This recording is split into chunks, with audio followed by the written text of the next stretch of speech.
Hola, sí.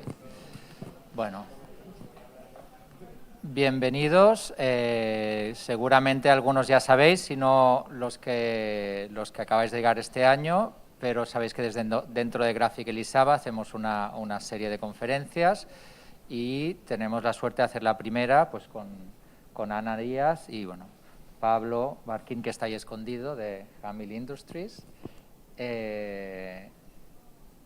So welcome everyone for the lecture, for the ones that you are here in the room and the ones that are online. This is the first in the series that we do for Graphic Elisava.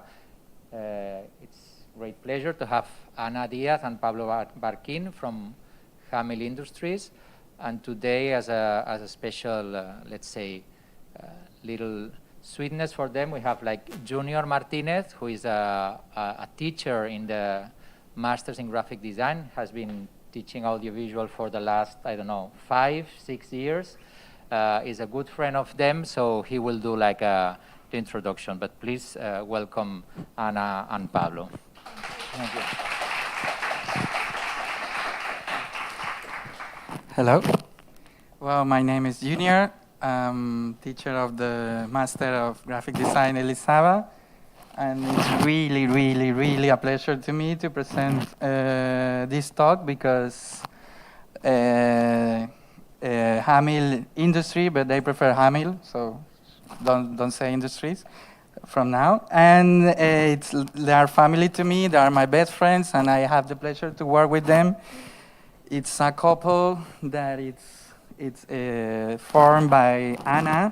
She have background as a filmmaker, and she's super talented and do a lot of stuff, like super creative, and is the best person to talk about cinema in the world. And Pablo, that it's hard to define him, but I call him visual engineer in some kind of way. And this is a studio they formed 5 years ago that it's kind of like, it's not a boring studio. I wish I could have been intern for them. I cannot be intern for them when I collaborate with them, but it's like the studio that is the most boring thing that they do is tax declaration.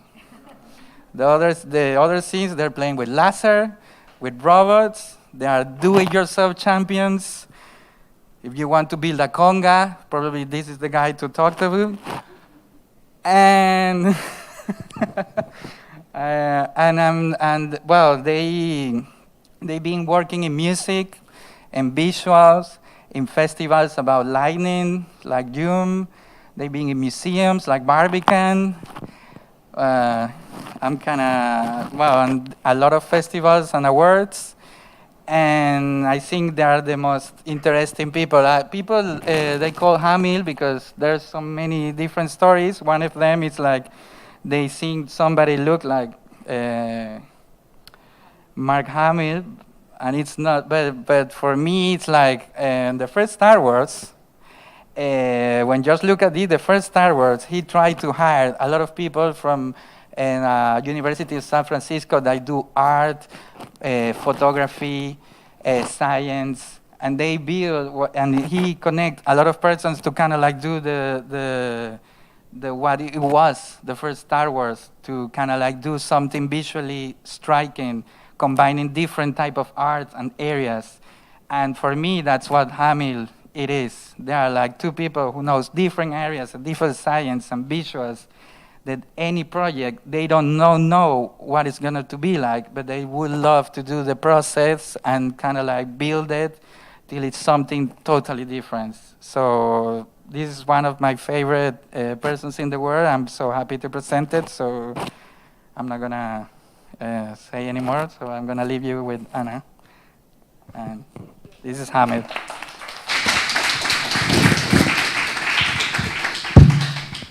Thank you very much. It's actually quite overwhelming, this presentation that Junior did, because he's part of the family, obviously, and also because I studied here when this was the University of Audiovisual Communication, and I remember seeing David Cronenberg, the filmmaker, here, so now it's super overwhelming to be here. So thank you, Mark, for inviting us. And thank you, Junior, for the kind words. So yes, this is Hamill. we are Hamill. Even like we're Hamill Industries, in fact, and even like our name sounds like we do like aeronautical supplies for NASA, something like this. But in fact, we do work with visual arts in the intersection between technology, design, science, visuals, music, like all combined, no? And even if it sounds that we're a big company, it's only 2 people, Paolo and I. And as Junior said, we're a family, and we're a couple. And I am actually lying when I'm saying that it's only the 2 of us, because we have a really nice 3rd intern, that it's not Junior. That's Tinta, that's our 3rd intern. She's RGB000. And she always wants to come with us every time we do travel. She loves to unbox things. Anyway, so that's what we do. We are Hamill, we're a family. And actually, Hamill started as an adventure 5 years ago. And it came from the need of changing things in our practice.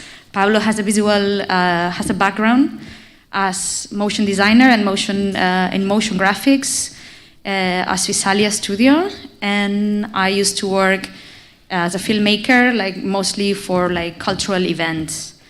So we actually combined our practice, and we decided to came up together.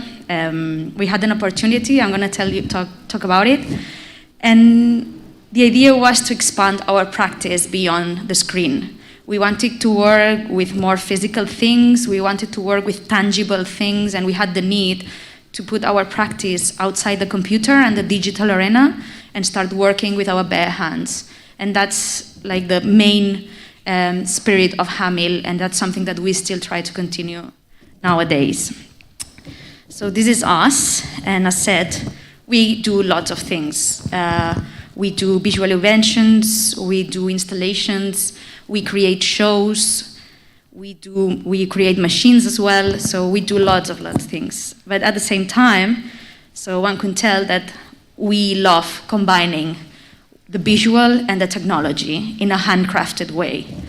So starting with this spirit of the handcrafted things, 5 years ago, actually it was 5 years ago and 5 years ago and a half maybe, we had an opportunity to start working together, Pablo and I as Hamill. And this opportunity came thanks to Junior actually, because he introduces us, the musician Floating Points. He's a producer, a DJ, he's a really talented artist from the UK. And by that time, he was working in his new LP, like his first album. And he came for DJing in Barcelona, and obviously everyone that comes to play music knows Junior. And Junior by that time was sharing studio with us, and he was really willing to introduce Floating Points to Pablo and me. Just, like he knew that there was something going on there and that we could have a nice connection. So Junior introduced us to Floating Points, and all together with Junior, we received the commitment to do the first music video for his first album. So this is a very dear to us, because it was the foundational project and the proof that we could work with these principles that I told you, handcrafted, expanding, technology, lights, visuals. So I don't know if you heard the music from Floating Points, but just to sum up, it's very electronic. It has like lots of jazz structures, but it's at the same time very organic, very playful. He uses synthesizers. It has like tones and tones of really nice electronic textures. So taking that into consideration, when we started with Junior and Pablo to think about this, Junior came with a lot of concept boards based on oscilloscopes, because it was a very clear idea that oscilloscopes represent music, and we wanted to stay true to this mathematical way of thinking that this composer has. Floating Points he's a neuroscientist, so his way of creating is very mathematical, very scientific. So we wanted to stick to that. So we developed lots of concept boards with oscillators and sound waves and different mathematical forms. And we thought that that was the start point. But obviously, in our practice, technology is the key concept from our practice. So by that point, we knew that we wanted to operate like with certain shapes, but we needed to decide how can we create these shapes. We don't want to do this digitally because we have enough. We don't want to work in front of a computer. How can we do it, no? And at that point, Pablo was developing a machine. We call it the light paint machine. And this was our old studio, you can see that. And I don't know if you're familiar with the idea of light painting, but it's actually like this idea in which you use a camera.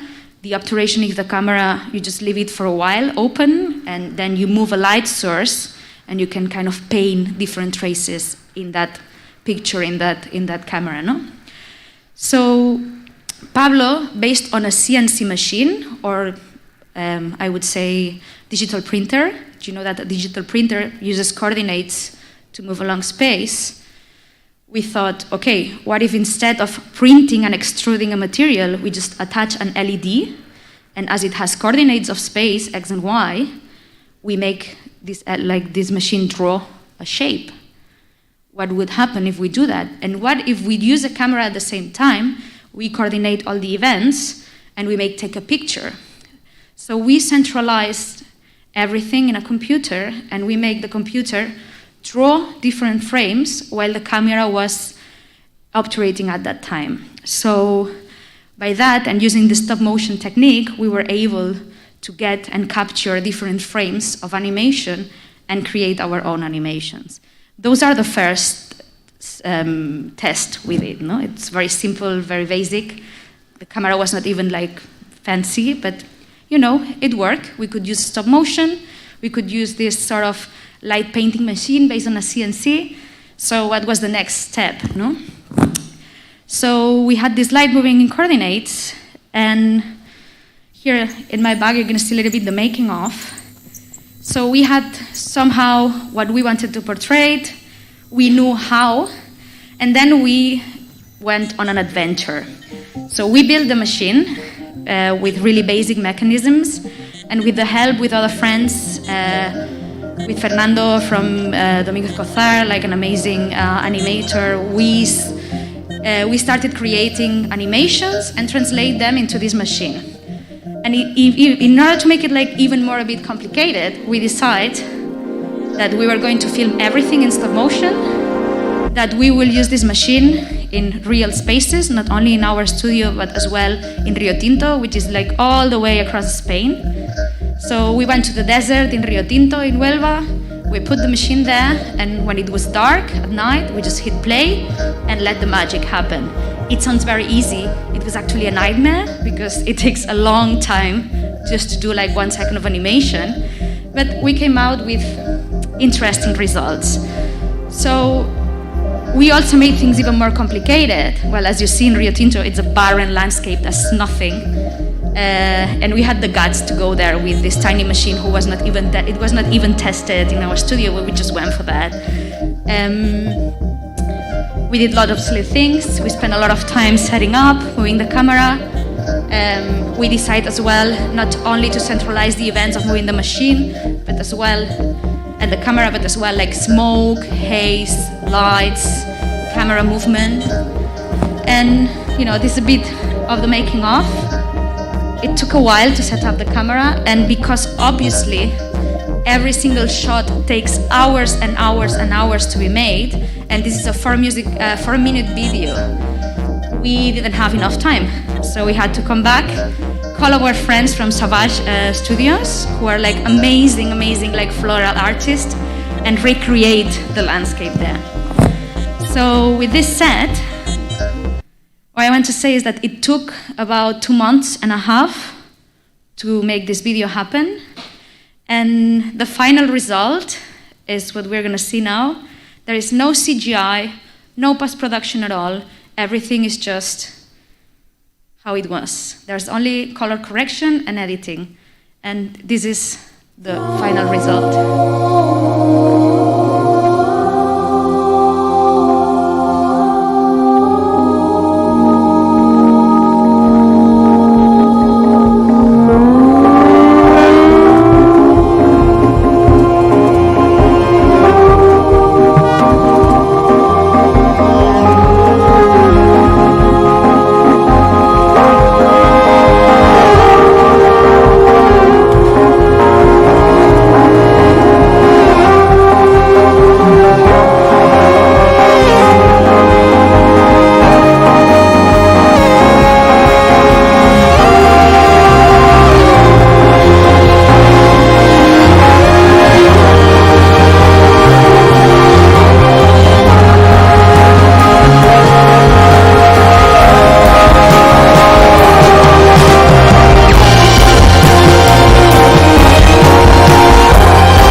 made it. It looked like it was a very challenging video. It was a very strong determination we had to do this video. The resources were very limited, but we could make it, and with the help of some friends and support, we could test our formula, and we realized we could do it. So it was a very successful story for being like the first thing we could do as Hamill, And after these 3 months of collective effort, we were like obviously very happy with the results, but after these 2 months and a half, combining this with our natural works as a freelancers, all the team, we were obviously like super exhausted, And we were at the beach with Tinta obviously playing around with sun everywhere, and we were trying to get like some time away from everything, and we received this really nice message from Floating Points, from Sam, asking if we wanted to do this idea of the visuals live. And obviously, we didn't thought about it twice. It was like, yeah, why not? When? And that's when the surprise came, Because the when was like, okay, in 1 month. It's like, okay, how can I do the visuals live in 1 month, How can I translate this technique, which is at the core and the center of the whole drawing of the whole concept? How can I do this live, Because in order to do light painting, I need time, I need the camera to be open, and I cannot make this effect in people's eyes in a live show. So in 1 month, we needed to do that because we said yes, and we really, really wanted to do it. So we had to ask ourselves a question, like how can I transform, or how can we transform the light paint technique into an audio reactive show happening live? So I cannot make people's eyes obturate, obviously. I cannot make the audience obturate. They are not a camera. So the questions, the answer to this question, it's quite obvious, but I cannot bend the laws of physics, obviously, because I need to expand the light in time. That's what is happening in the light painting technique, So, but this was the obvious answer to do that. But we had to solve this problem, this physics problem, because that's an unbreakable law of physics. I cannot bend time yet. So, Pablo, who has a box of inventions and references, went all over the internet and found this. It's very messy, but somehow it's the light painting technique happening live. I'm not obturating, it looks like a capture from a video, so we were wondering, oh my God, that's it. How can we do this into a live show and make it reactive to the music? So we start exploring with different materials, because what this guy was doing was working with a phone and using a light reactive surface that could let light stay for a while on time. This is the same material when we are children and we have in our ceiling like stars that capture the light, and then when we close the lights, they shine. This is actually the same material, the same light reactive material. So we did some tests with LEDs, like dragging lights, and we developed lots of things and mechanisms that move. But when you do a live show, you have a resource problem. You cannot go with 2,000 mechanisms all over the world moving things. Unless you are Beyoncé, you cannot do that, So we had to limit like the technology we would use. And we realized that there's something really intense, that it's a laser. A laser is a source of very intense light. And lasers, since the 80s, are being used to create like these super cheesy shows, like mega cheesy towards the public. And we thought, okay, what if instead of using the lasers towards the public to create like beams of light, what if we use that as a projector? And instead of using a regular projection, we use our light reactive screen projection. And that's what we did. So with this idea, we could trace and paint with light a canvas. So it's a kind of light expansion in time. So we developed lots of concepts based on mathematical relations with sound and notions of harmony. We studied like gravitational movements, and we designed patterns that would be triggered and launched with each song. So when the musicians were playing live, we would trigger these shapes in coordination with the music. And we made it. 1 month later, we were in New York presenting the show.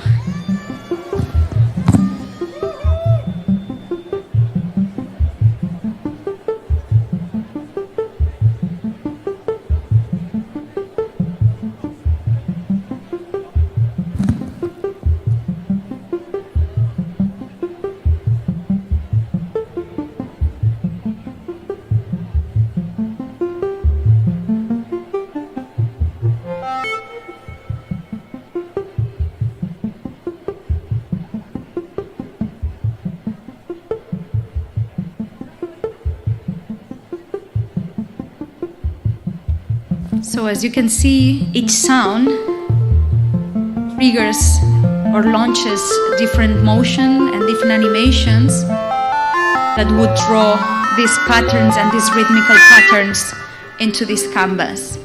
So as a result, after each song, we would have this ephemeral source of light that would represent the whole song. Obviously, this opened like lots of possibilities to us, and every time the band was creating a new song, a new instrument, we could develop these patterns further and further to get this visual representation of the structure of the song. And because I'm running out of time and I want to talk a lot, I'm going to skip to the next one. This eventually came up to be like its own installation, not only this thing that we use for the lives of floating points. Luckily, maybe we present it soon in Barcelona, we don't know. But it was very successful, and Floating Points and the band were very, very happy. So they took us for a very long adventure, which was the world tour of this album of Floating Points of Elenia. And we get to visit many places to present this show and improve it and make lots of iterations of that. And you know, like we started here to understand that there's certain pattern in Hamill about using the technology as the core of the expression of what we do, but as well how we work with sound. No? For us, sound was a big source of inspiration because we work a lot in how we represent sound. And while we were touring, we ended up in this really beautiful place, Joshua Tree. We toured around the world. We went to Japan, we went to the States, all around Europe, Iceland, everywhere. And at some point, we took a rest in the middle of the desert in Arizona, in Joshua Tree. And this is the landscape there. So as you see, we were with a light reactive screen, and we were in the middle of the desert. So when the band was rehearsing their music, we couldn't rehearse anything, because if I put my screen under the sunlight, I'm never gonna be able to use it anymore, because it's gonna be shining for years. You know, like the sun here is just too much. So the band was rehearsing, and we were standing there in this wonderful landscape.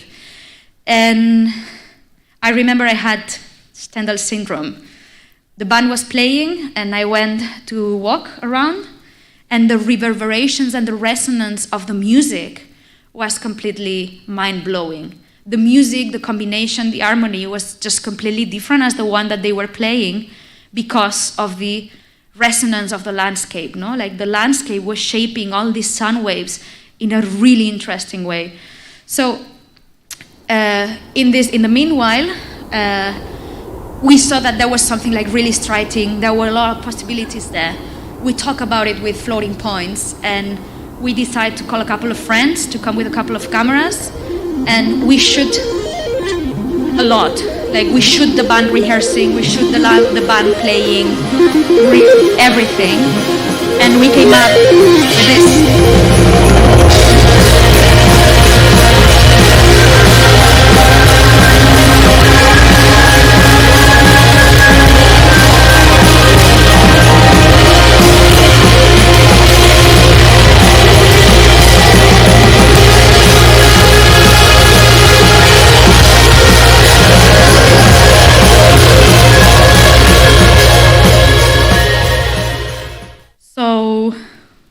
5 days in the desert bored, and we were not able to stop working, and we had to shoot and do something.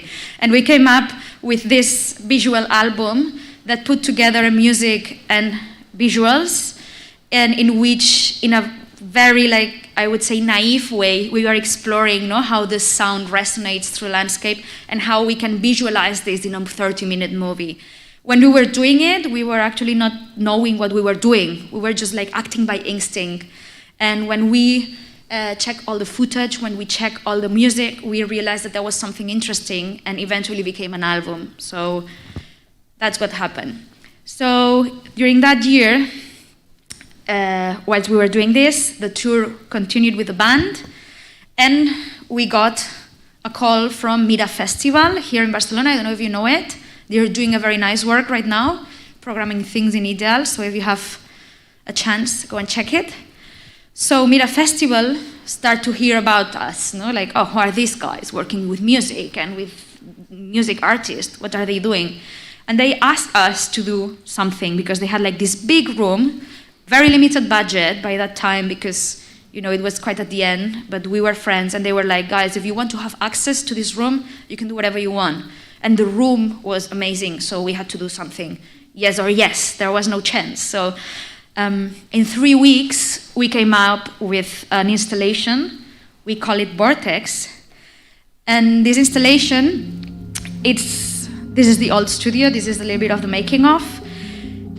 It's a sort of octagonal retrofuturistic stargate that blows smoke rings to the rhythm of the music.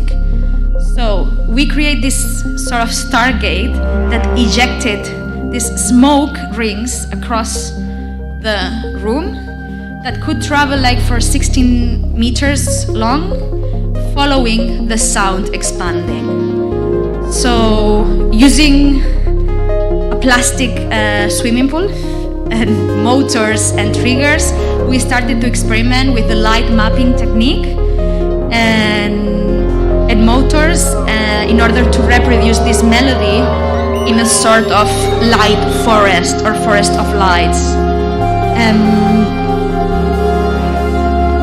The video is not the best video, to be honest. We had to take we did it in 3 weeks. We barely had time to do it, to film it. So these are just glimpses of videos that our friends sent to us. But the idea was to generate this visual space in order of contemplation, in order to sense physically the sound. Imagine every time the kick bass, the bass would kick, you would have this smoke flying across the room, and you would feel it, not only see it, but feel it because it's wind, no? And the idea was visualizing the sound in a way that you could not only see it, you could not only listen to it, but also feel it with your body. And so many interesting things happen here. People started to stand in a line in order to get the ejection of the smoke in their face. Sometimes people would just stand there looking at things. And even there was one guy that started to do a performance with the smoke and the lights and the music, like something super. It was kind of in between being fascinating and sad, like something really strange. But what was fascinating is to see people and the audience interacting with your vision in an unexpected way. That was really, really powerful for us. So, we did it, okay? We had to continue with other things. So in between touring and these tiny projects, we did some commercial work. This is something we did for Cervezas Alhambra. We also had some friends from here in Barcelona, an architect called Eduard Caball, who works on computational drawing, asked us to develop a catapult in order to create a mechanism that reproduce certain patterns of painting, no?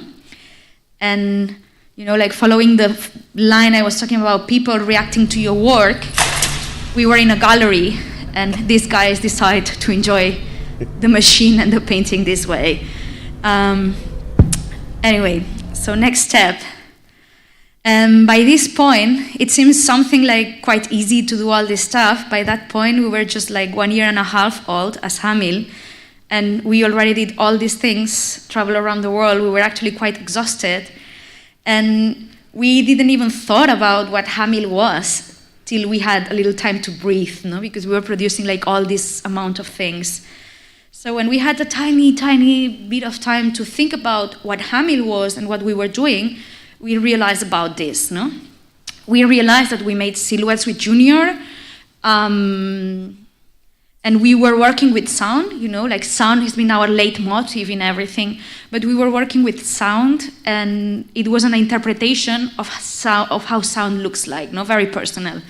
Then we were working with the laser show, Elenia, and we were treating sound as light traces, but again, like a personal interpretation of how sound looks like, reflections, analyzing how the landscape would interact with sound, etc., like a visual reflection about it. Vortex, like using the physicality of smoke as the sound response. But everything was quite an interpretation of what sound is. So we stayed this very stupid question, which was very essential to our UX project. We stayed this question. Okay, we've been interpreting sound, we've been making our own impressions of sound, but how does sound look like, no? Like, what does the sound, what's the image of sound? So we wanted to really go through this synesthetic approach, no? In order to make like sound visible, but just straightforward. And we wanted to do that through technology again. So with this question in mind, we thought, hang on, there's actually machines that do that, an oscilloscope. We are going back here to silhouettes, no? An oscilloscope, it's like the machine that makes visualizations of sound, just straightforward. So we went deep into the geek community in internet, MathWiggler forums, because an oscilloscope was a bit boring, to be honest. And we were already working with the laser, and everything was green, and an oscilloscope, the screen is super small, it doesn't have resolution. So we thought, okay, we need something different. And we found this guy. This is an ordinary TV video game. This is Vectrex, the only video game system with its own video screen. Take it anywhere, just plug it in. It's your own personal arcade. A high-performance system with a built-in game plus a whole collection of arcade cartridges like Scramble, Pole Position, Berserk. So if you're into video games, forget the TV. Get into Vectrex. It's amazing. And 3D imager available. This is amazing. This is an 8-inch game console from arcade. Oh, sorry, I forgot to put the light on. So this is a light console, and this is called a Vectrex. And the main thing of the Vectrex is that it operates, it's a vector screen. An oscilloscope is a vector screen, meaning that it draws in axes of X and Y very quickly. And when you put the sound input left and right, it draws what the sound is doing. So if this is a vector screen and the oscilloscope is a vector screen, we thought maybe there's a way to go around that and hack this device and make it work as an oscilloscope. So Pablo found a way in order to hack the device. He opened it. It was like a very weird TV from the back, and we put the sound in it. So we could control the X and Y axis of the whole thing, no? Of the whole, and use it as an oscilloscope. So we made it, and we connect a sound card, we connect our computer, and we started to see how sound looked like in this machine. And it was actually quite chaotic and ugly, to be honest. It was very random, it was not beautiful. By that time as well, Floating Points was preparing for a new show with more electronic music. So we decided that maybe it could be a nice combination to use this for a live show project and use his music instead. And one of the main things of Floating Point's music is that he uses a lot of oscilloscopes and synthesizers and Buchla machines, which are instruments that create like really, really pure audio signals. And when you get pure audio signals, actually it looks really nice. So you get images like this. And this was more into like the things we wanted to do. This looked really how we wanted to do. And the trick here is that we were not using any video device or software. It was pure audio, straight through the sound card, straight to the backtracks. No resolumes, no softwares for DJing, nothing at all. So it makes things so much easier in terms of render and software. So it was really, really cool. So we started filtering his sounds, and instead of filtering with mixing image softwares, we started to mix with actual and real audio filters. So instead of getting like a pure line, we would get like something maybe more interesting. But we wanted more control. That was not enough. If we wanted to do visuals live with this machine, this was not enough. We needed more. So we teamed up with our friend Joe Cavola, and we developed a software in which we could drag our own animations made in Cinema 4D or Blender and translate them into a sound file. So we managed to create our own animations, and instead of saving them as an image file or video file, it was straight an audio file. And that made things even quite easier. The resolution you get, it's not perfect, but we could have control of our sounds without the need of a video software, just straight. So in order to do a show live, this is actually quite cool, because we can play sounds instead of playing images. And when we play sounds and there's someone like making live music there, we can actually filter his sounds with our own sounds. So everything becomes one thing, like one flow of things. And visuals react to the music, but music reacts to the visuals as well. So without the need of using any sort of video software, we were just like doing straightforward visuals. And we went on tour again. So we ended up having like a gallery of sounds and using Ableton. I don't know if you know this software, but it's a software in order to create sound or to play around with sound. And what started to happen in this live, it was very interesting, because we were able to filter the sounds that the musician was creating. At some points, we would just let those sounds away, because sometimes the sounds are chaotic and are not beautiful, so we would not mix that with our sound images. But sometimes we would give full control of the whole audio setup to the musician. So we would leave all the control to the musician, and something really beautiful happened, because sometimes the musician, instead of playing music to sound good, he was playing music to look good. And that was really powerful. And things like that started to happen. Floating points, instead of watching towards the audience, he was just looking back to see if it was nice what he was playing. Like, am I doing right? So this is something that we keep doing and we keep exploring, because obviously like very interesting. And by that point, when we were touring, the city council asked us then to do and develop something for the Lights Festival here in Barcelona. I know Elisabeth takes part in this festival every year to develop like a light installation. So that was in February 2019, and we developed Chrysalis. We kind of decided to put like all the live show away and work with something very, very physical. And we create like a sort of symphony of lights, of moving lights, music, but as well moving parts. So we created and designed with 2 months of construction, everything designed and built in-house, this structure in which we had motorized and moving parts that could move and adapt and flow towards different directions in order to reproduce like these sounds and create this symphony of reflections, this symphony of light. Everything centralized, controlled by the computer, and as said, everything built in-house, which was really, really cool. And we need really to thank all of our friends that came up to help us last minute, because it was super intense. You have to imagine this was like 3 meters big. So it was quite intense to build this, and we need a lot of hands. in order to make that happen.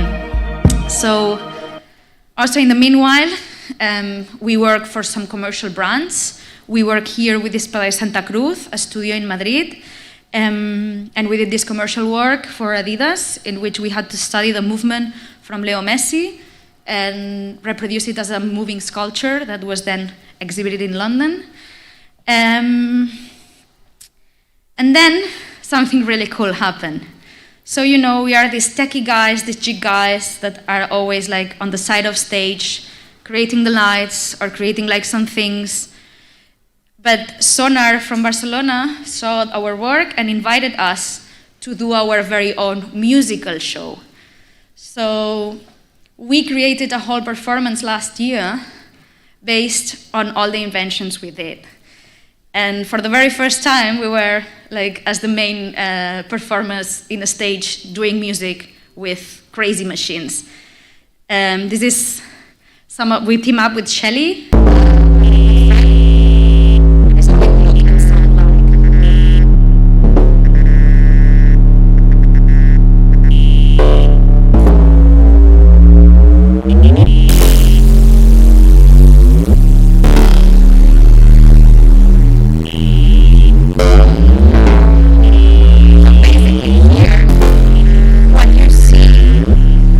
You hear, but also what you hear is what you see. Exactly that. It's like straight over. We just had to put it in a way that was a bit harmonic. That's it. And that's why Shelley helped us. This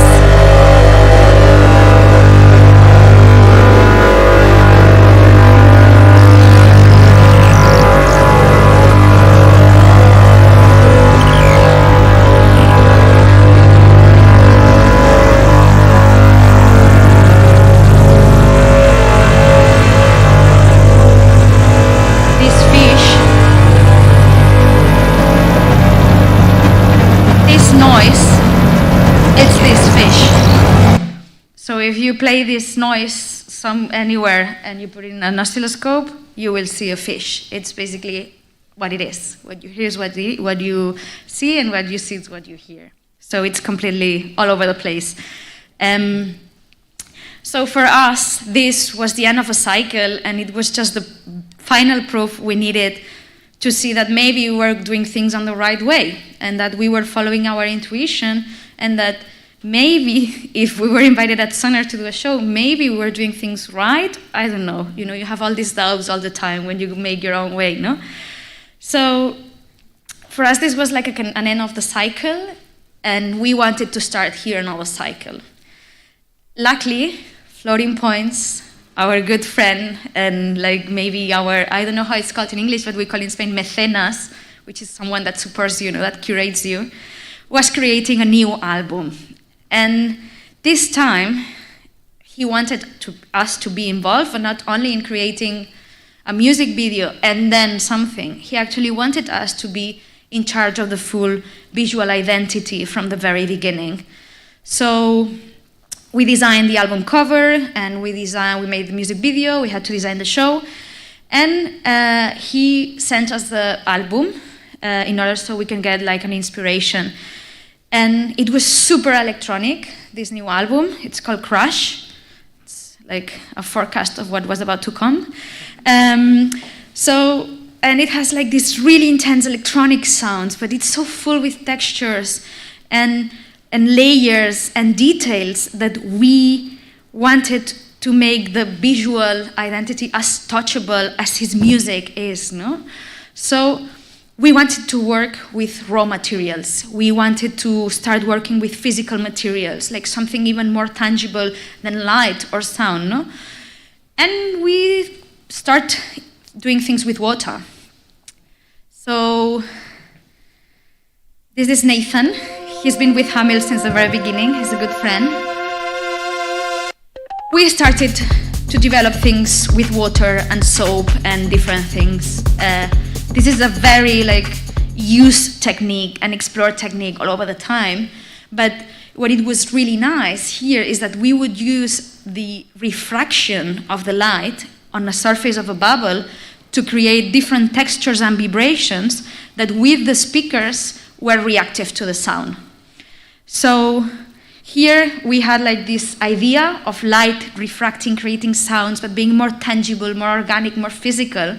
And we came up with different images that would represent like these sounds. These are some of the results. And at the same time, the album was taking shape, and somehow we wanted to explore further things. We didn't want to stay here, and there was something with the idea that there's a whole universe inside a tiny bubble that just lasts for a certain amount of time, because the bubble at some point eventually collapses and it fades away. And there was something really, really strong. And as I said, this album, even though it was super electronic, it was really organic and at the same time super nostalgic. So we wanted to even explore farther and farther how far could we go with this idea of something nostalgic, ephemeral, alive, So we started to develop things with plants. And we used the technique called slit scan, which is also commonly known because it was used in 2001 Odyssey for the last scene. And we created like our own camera in which we would drag the shutter and take a picture, and we would drag it, and that's how we would get like all these lines, and this sort of idea of everything is fading, everything is collapsing, something is going to come to an end. So we kept exploring, we got some interesting results, we started to do combinations, but there was an image that was the winner, and that was the one that would make it to the album. So the album finally would look this way. But we already had a really interesting imaginary there. There was something very powerful in everything. It was super raw, it was supernatural. So we decided to use all that ideas and put it in the music video. So in this music video, we wanted to make the audience, we wanted to make the public go together into this journey with floating points. His album was a journey all along so many things, and we wanted to recreate this idea of a journey throughout a world that was different, with different rules, with different ideas, but highly, highly, highly natural and raw and full of textures. So we put everything together and we decided to create a temporal voyage through the evolution of a world with plants, with water, like a sort of a visual hypothesis of a world without us, of a planetary bloom, to say so. And that's the result.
was the journey.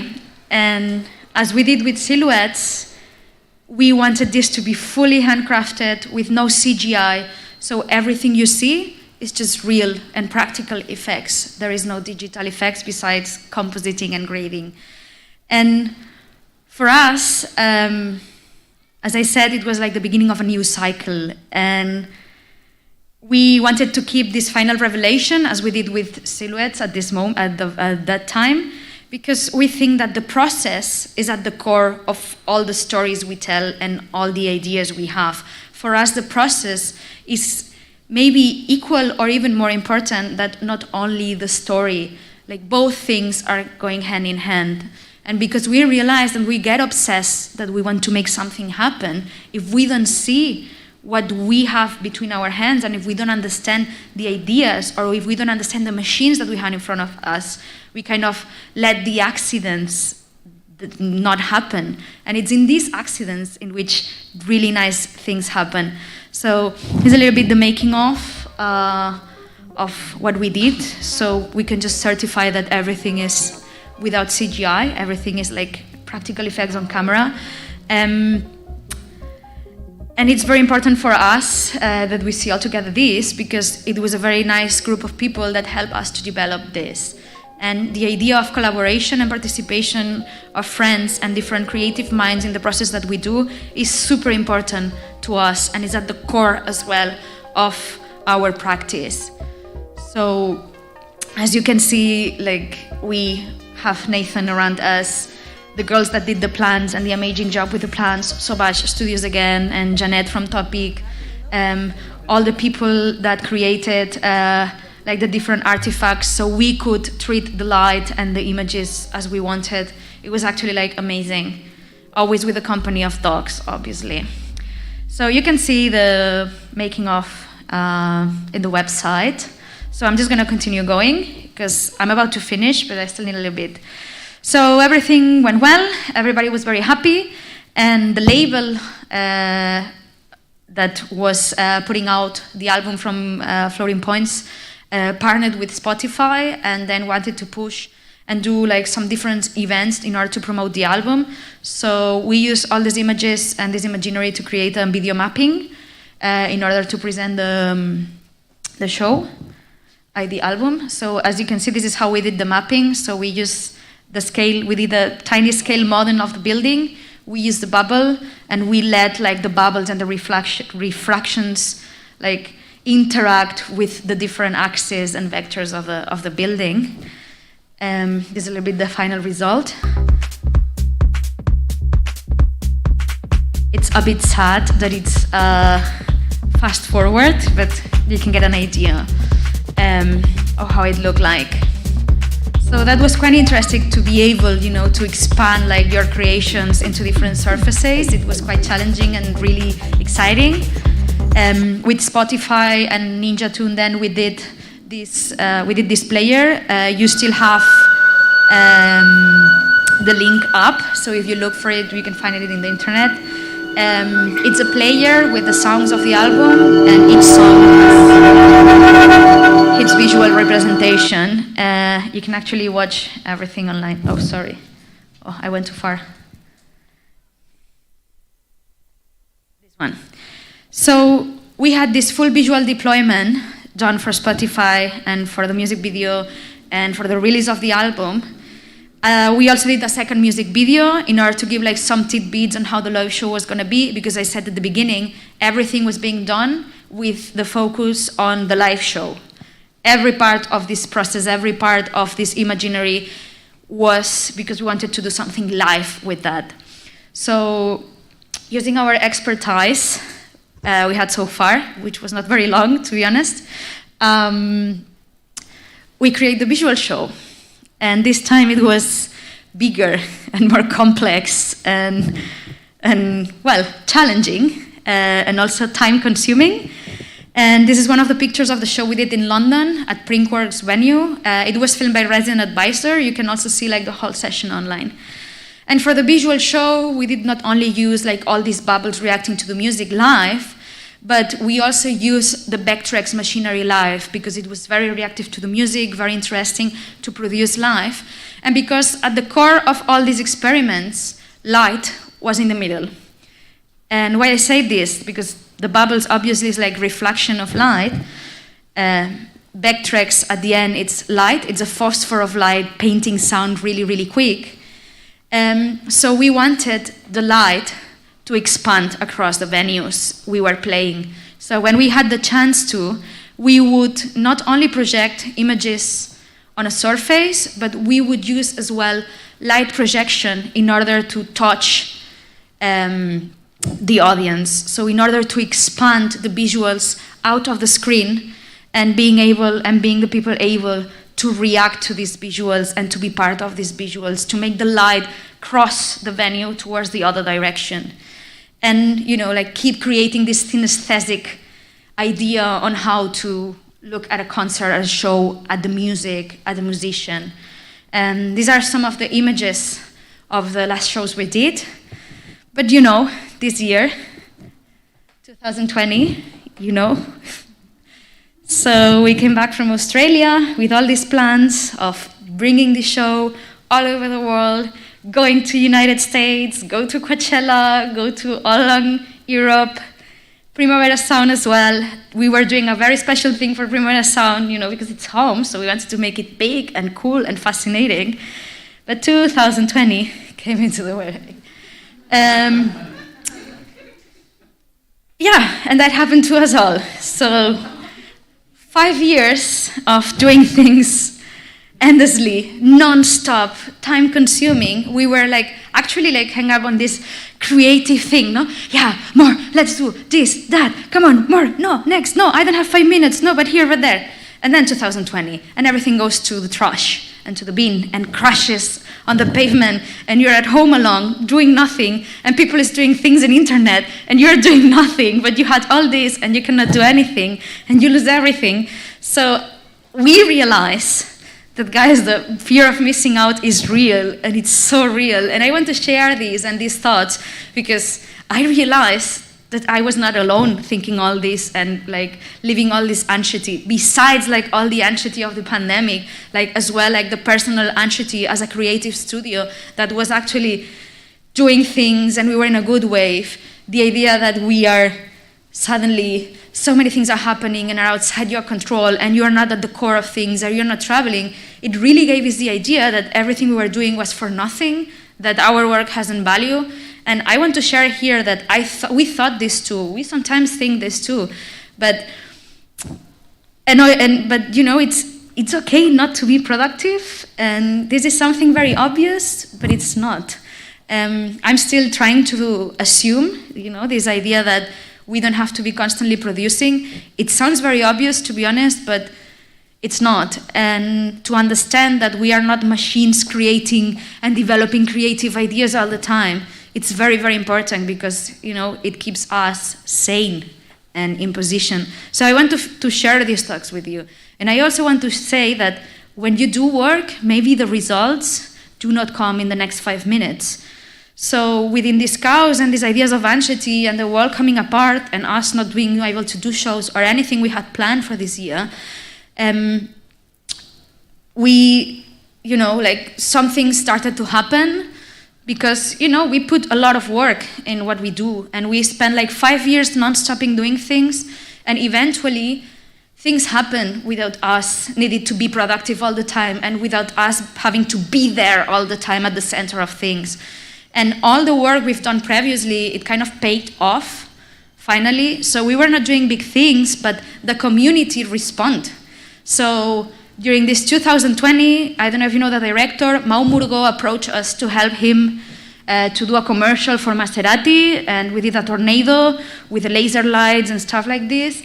So it was really nice, to be able to see that there's people around you locally that is willing, to take care of you as well, if you are patient. We were at Festival Rayo doing a very small show. It was not Printworks, but we were able to do a show with a Spanish artist called Aitor Echevarria in Madrid. We went to She Makes Noise in Madrid as well, and we did an online show a couple of weeks ago. And we talk about what we were feeling and what was happening and sharing our thoughts with different actors and actresses of the same creative community. So it was very, very important for us to realize that there's a creative community here in-house as well that has our back, and that connecting is not being on social networks. Connecting is actually talking to people and relating to local people and tending, bridges with people maybe we hadn't thought about it. And, it was nice when we started just to take our time and talk and connect and reflect and share our thoughts, things started to happen. So it was crash to the pavement, but at the same time a way of thinking how we were doing our practice, thinking more locally, thinking more healthier, I guess, and trying to open new paths in order to make the family grow in maybe in a more social sustainable way, to say so. So this is almost the end. I just want to wrap up with this set, which I thought was quite important, for me at least. I just want to close saying that we don't have a formula. I mean, if I have to define Hamill, we do lots of things.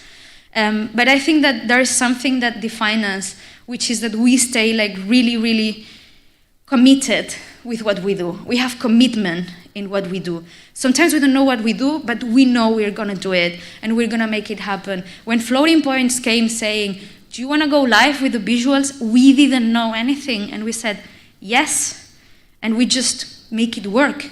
And we were, I'm going to say this, we were very scared when we were in New York in the middle of a big venue putting visuals. To be honest, it was scary, but I think it was one of the best things we did. And when Junior came up with the idea of collaborating with Floating Points, and we didn't even have a studio, it was one of the best things we could do, saying yes and accept it and stay committed to that work. So this is one thing. The other thing, we take jumps of faith. Sometimes we don't know exactly what the result is going to be. Last Bloom, for instance, Crash was a big adventure. We didn't know how it was going to look like. We had an idea of concepts we wanted to treat, but we were open to the process, to analyze what was happening. We stayed true to our experimental process, to our experimental idea, to establish a dialogue with the process we were doing, with the machinery we were developing, and with the results and the ideas we wanted to talk about. And in the moments in which machines didn't work, in which things started to fail, it's when we realized beautiful things were happening. So this is very important. Another thing that is very important to us is engaging with the audience. When we started to see people reacting to what we were doing, everything made sense. That's the point in which we said, now it's what we were doing. Maybe you don't like it, maybe you don't enjoy it, but maybe you do. And to be able to create this path of dialogue with the audience, with people, it's truly amazing. And make them ask questions about things are done, how technology is working here, how am I receiving the information here? The idea of synesthesia that we are pursuing all the time in our experiments, it's really important for us because we want to give information not only for people to have fun, but also to understand maybe that they don't know where the information is coming from. Am I hearing this? Am I listening to this? Am I watching this? Am I sensing this? And this confusion establishes always a dialogue and opens lots of questions about things are done. So I think this stays at the core of our practice. And one thing that is very, very important is that we created a space to do that, but I'm not talking about a physical space. We created a social space with collaborations, with, I think, with people working with different solutions, with different tools, with different ideas, with different creatives, for different worlds. And we love to experiment with them. We love to create with them. We love to ask questions to them and ask them, what do you think? What do you don't think? And this is very important in order to get results. So I think this is the end of my talk. I think I'm in time. So just to wrap up, thank you very much for listening. It's been a long talk. And just final advice, rely on your friends, trust your guts, build your own world, share your knowledge, and don't be afraid of making mistakes. And that's it. Thank you.